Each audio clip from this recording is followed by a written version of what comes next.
Jazzcast Pros.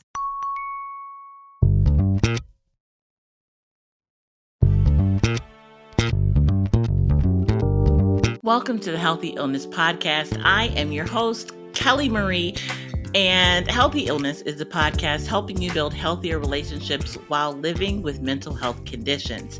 This season is all about movement. In today's episode, we spend time with Detra Trueheart. We spent 2 weeks with Justin talking about movement from a professional trainer approach. The next 2 weeks, we are going to spend talking to Detra Trueheart. Detra is a speaker, preacher, author, content creator, coach, strategist, consultant, and more. She has spent 20 years teaching people how to live their best lives on their terms. She lives with purpose, teaches with purpose, and she purposely began integrating physical work, moving her body into her routine because she realized that it wasn't happening and her physical health and mental health were starting to suffer from not getting that movement in. So by the end of our time together, you will hear Detra's story about why movement is so important to her, how she incorporated movement into her life, and how you can begin to live a life filled with movement, living in a way that is on your terms. I am so excited to have Detra with us.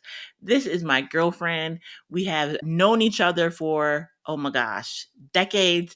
And to be able to spend this time together in this space from two different pieces or I guess sides of this spectrum of mental health was really helpful for me and I believe will be helpful for you. Detra, thank you so much for joining me.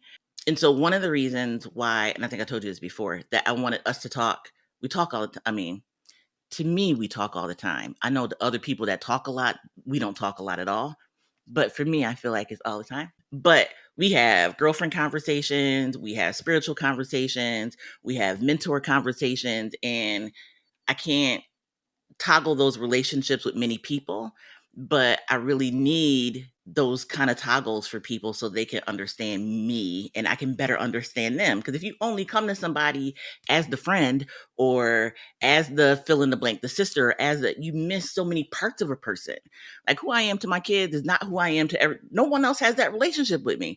But when I can, so I love that you are also a toggler and whole person viewer of people. And so this season is all about movement, and I've covered what movement means. We typically think exercise movement. I wanted to also focus on people that don't live with a mental health diagnosis or like I'm in this kind of quasi-diagnosis space. Yeah. There is something that is diagnosable. I just don't have a label to put on it yet. So I'm still not in the diagnosis-free space. But people that are focusing on their mental health, that don't have that diagnosis, but understand the importance of saying, I got boundaries, I got rules, I got this, I do this. And so in this movement space, what does movement look like? Yeah. And I've covered like physically moving one home to another home, like that process of movement, exercise as movement, but just moving the body and what that means. And I know that you've reincorporated movement because of all the things in life. And I wanted to just spend some time in that space for people to hear you, just an everyday person. I mean, we're all just everyday people. But I think it resonates to hear folks that don't have a diagnosis, just living life, saying, I need to do some things for my mental health that won't end up in therapy because I don't see a therapist or won't be, whatever. Okay. So my life of movement was always moving because I had been dancing since I was 3. So I'd always been moving. Dancing since I was 3, started, and then even just in extracurricular activities. So track, cheerleading, but dance was my thing. Like movement of dance was my thing. And so I was a tap dancer, but we did jazz, ballet, modern, all that kind of stuff. We traveled. I traveled all the way through high school dancing and competing. And then I started doing pageants probably around 15. I did my first pageant when I was 15. And then after that, continued all the way through until I think I was 24. So moving, traveling, and then part of pageantry was the various coaches that I had. So I had an interview coach, I had a personal trainer, I had my dance teacher. So movement was just all the things. So then once I retired from doing pageants and dancing, I started a girls program called the Young Miss Buffalo Pageant. And so I've always had a heart for young people. And so even just my first few jobs, I worked with youth. We did fun things. We went on field trips. I am a speaker, teacher, literally by nature. Like that's just who I have always been, teaching, training, coaching, like all the things. And so I was a peer educator. So movement with my body, all of my jobs have been community education jobs or community focused jobs. So I've never had a sit down at the desk for not literally from 9 to 5, but I knew that about me. I feel like I've always been self-aware. Like I know what I like, I know what I don't like. And if I can find jobs that suit my ability to not have to sit at a desk for 8 hours, I didn't want to do that. And God honored that for me. And then COVID hits, life hits, and I go from teaching, preaching, running a nonprofit, running a family ministry, with hundreds of families, going up and downstairs, just moving. And then it stops. And so in 2020, it was kind of like I was okay, like that, maybe like those first 2 years, like you been moving, moving, moving. And then all of a sudden, like you get to not do anything. And you're like, I think I like this. Like, I don't have anywhere to go. I don't have nothing to do. I don't have nobody to call. I'm just good. Right. And so still in a space of lifing. And so it wasn't until maybe about 2 years ago that I was like, I need to start moving my body. And I started walking outside doing Delaware Park. And I got stuck there in the wintertime because I don't like being cold. And so from like May to maybe like October, November, I was good, like walking, doing my thing. I had my cute little outfits on. And then all of a sudden it got cold. And I was like, honey, I'm not doing this. And so last year was a turning point for me where a girlfriend of mine, shout out to my girl, Nakia Sangria, if she's listening, and she had made like this commitment that she was going to walk for 30 days. And I think it was May of last year. And it was like rain or shine, she was out there. And I saw the one day that she was out there, I think it was like raining. And I was just like, okay, girl, what's your excuse? And literally that day I started walking. And maybe like the second day, child, it was freezing. And I think I remember either doing a live or something like that. And it was really just like sometimes you just got to like push through. I just had to keep going. It was like, okay, you made this commitment. You out here, it's cold. Let's just make it, happen. There's another day it started raining. And I was like, dang, like this is going to mess up my flow. And I started walking at the mall. And that started, it was like a couple of times I'm like, bet I can totally do this when the weather is not conducive for, nice weather. And it was helpful for me to see that in May because it was already preparing me for like the winter months where I'm like, okay, I already know where I can go. So I walked to Delaware probably all the way until maybe like August or September. And for whatever reason, I can't remember why I switched to the mall, but I switched to the mall, and probably from like September, October, all the way until now, I am now officially one of those mall walkers. I walk every Monday through Friday. After I take my son to school, I head to the mall and I'm like walking and I'm seeing the faves and the faves are seeing me. And I'm like, hey, they're like, good morning. I'm like, good morning. Or we did a little head nod or a little wave or whatever. And so I think the biggest aha moment for me was realizing what I used to be and what I am not, because I started to gain weight. And so I was trying to figure out, I couldn't figure out the connection because I was like, okay, I'm walking, I'm moving, like, why is there? And I realized you're just walking like 30 minutes a day when previously your whole life had literally been a life of movement. And so I'm now in a space of deciding like, how can I incorporate movement in what I do throughout the day in addition to just my morning walk. Like for me, the goal initially was moving my body 30 minutes a day because that's like the requirements. Like you got to at least get some activity. You got to move your body every day for 30 minutes. And so that's been the goal. And me walking the mall is probably like a 45-minute to an hour walk.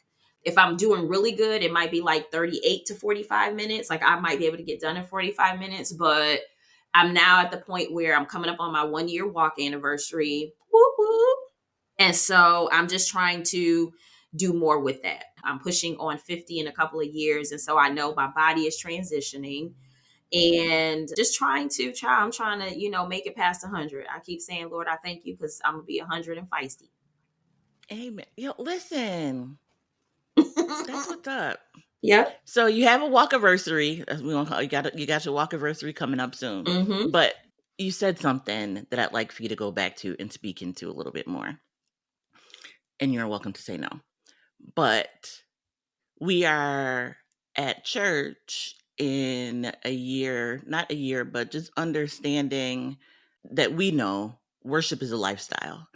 It is not all right, Sunday morning, let me prepare myself to, go but it's who you are as a person. And so similarly, you talked about who you are movement and it always being a part of who you are. When you stop moving, you weren't yourself. Like you enjoyed the rest. So there's a part of that that's rest and we need rest. But some of us are built for movement. How do you, speaking to that person that may not even realize, because I think that is an aha moment for a person to say, man, I'm actually built for movement, to see that in themselves and then to implement that in their lives. Like it doesn't have to be the gym, it doesn't have to be but what does movement look like to that person who is listening like, oh shoot, that hit me. I might be a movement person. Mm-hmm. Okay. So the first thing that I will say, and this revelation just dropped, is we don't want to confuse movement with busyness, because I was a busy person as well. And so I don't want people to think I'm out like all over the place. Like I'm not. And even at the time I was constructively busy, but I am intentional now with not being as busy as I used to be. Like I enjoy my home time. I enjoy my rest time. I enjoy being a couch potato. Like I enjoy this new space that I've been allowed to kind of create in my life. But at the same time, I understand that since I was 3, my body has always been active. And so it's a conditioning, right? And so I think it's important. First, you got to know you, right? And you got to take a step back to kind of say, there's this gap, right? And so what's in the gap? And so for me, I realized the gap was I'm not as active as I used to be. I'm not running a ministry like I used to run, along with a nonprofit, teaching multiple times a week. Like I'm not doing that. And so I think when you make that aha, you also have to be clear around where you are now versus where you are then. I think there also there can't be this mindset around shame or guilt. Like I don't feel bad, right? To be honest, child, I like the fluffiness of this little body here. These curves is curving, honey. I'm just trying to get this little front belly to kind of come into agreement with the curves. You know what I'm saying? So, honey, listen, I am not like, if I could like figure out how to like cut this little belly off, child, and just like the curves and everything, we would be good to go. But I say all of that to say, it's important to be able to give yourself grace to figure out what's working for you in this season. Again, I'm 48, not 28.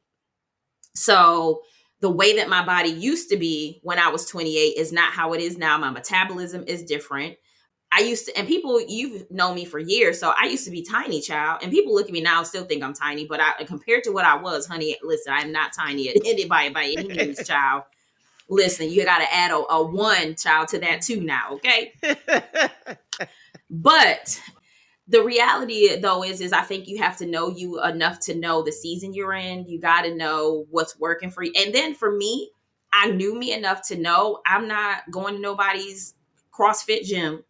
I'm not going to Zumba. I don't like any of those things. Like, to be honest, if I really could find a dance class or a stretch class that my body is used to moving in, I would do that. But I started with what worked for me, and that was walking. And so I would encourage you to start there. Start basic, right? Don't overcomplicate it, because I think when we start to overcomplicate it and we start to overthink it, we don't do anything. Yeah, you talking. You talking this morning. And so looking at movement, one of the things my mind is like, I have so many ideas. One of them, and I don't want to lose this, is for our women's night every third Friday of each month. Our church, Impacting Love Global Ministries, has a women's night. So we're at the Galleria Mall, and we have this opportunity to use the whole mall as space to do things. With Women's Night, we have this new focus of a holistic approach. Like, yes, it's still important to study the Bible. We have Bible study for that. It is important to fellowship and learn, but how can we take this time and use it to fill in the gaps that traditional ministry, which we still have, is not filling for the women who are the cornerstone of this particular ministry? And so what does it look like to be able to take a group of women from different walks of life? And I mean, you do this with Trueheart Speaks, but I don't know. I would love to see you lead us on the walk, or like you and Sylvia. So I don't want to leave, Mm-hmm. and to be able to incorporate that, like maybe that's where we start, because you two do that on a regular basis, to lead us in that space. Going back to Apostle, like everything we have is in the church. So we really don't need to go outside of the expertise that we have right there. But I think it's important for everyone to think about that, though, right? So not just for us on Friday nights, but what does a lifestyle of movement look like for you? I think the first question really is, what has your lifestyle of movement looked like, right? Because some people have lived a sedentary life. And so a life of movement is new to them. Even if you're in a space where you know you have to do something different, it's important to know where you have come from, so that you can kind of find balance in that, right? So I'm not going back to being a busy bee. I'm just going to say that right now. Like, unless, I know that there's some things, spiritually, that God has shown me around traveling and different things like that. And so moving and all that. But I just don't see myself being that busy ever again. Like, there is a piece in my life that I enjoy now. I'm very selective with my yes. And I think that, thank you, Holy Spirit. So there's some of us, I think we have to decide, because someone's like, well, I just don't have time. And it's like, well, what are you giving your yes to? Right? There's some things you have to decide. Are you going to give your yes to a lifestyle of movement so that you can be around? Or are you going to keep saying yes to things that don't allow for you to make time for you? And then you're burned out, you're exhausted, you're tired, and then you're going to the therapist trying to figure out what's going on. And some of it is literally stop saying yes to all the things. Like, I get you want to be there. I get you want to support the people. I get, like, some events, child, people don't even know you there. Like, you just feel like you got to be in the room. You don't have to always be in the room. So, you don't always have to show up for the family. Like, there's certain things, and this is a different conversation, but it's the same conversation, because sometimes a lifestyle of movement is hindered by a lifestyle of being busy. And so where can we pull back from being so busy to create space for movement that allows our minds to be healthy as well as our bodies to be healthy? And so your mind may not be as healthy as you want it to be because it's too busy. You have not and here's the other part, movement needs rest too. So in order for you to show up at your highest capacity moving, you also have to have moments of rest. That's got to be part of your lifestyle of movement as well. There's got to be no movement so that you can move. But if you're constantly moving like the Energizer Bunny, honey, that's an issue. We need to have a conversation, right?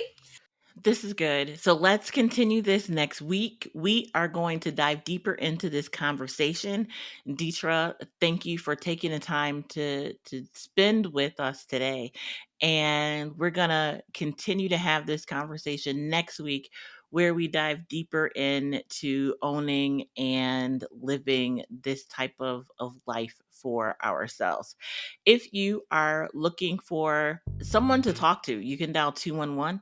If you're looking for a strategist like Detra, if you are looking for a coach that can help motivate and propel you and push you into your next, I encourage you to reach out to Detra Trueheart. Her website is trueheartspeaks.com. You can find her at Trueheart Speaks on IG and on Facebook. If you Google Detra, her name will pop up with all of the incredible work she does on YouTube, on IG, on TikTok, all of the places. And you can sign up for her inner circle and begin working with others who are looking to own their life on their terms. So join us next week. We're going in deeper. Be the light.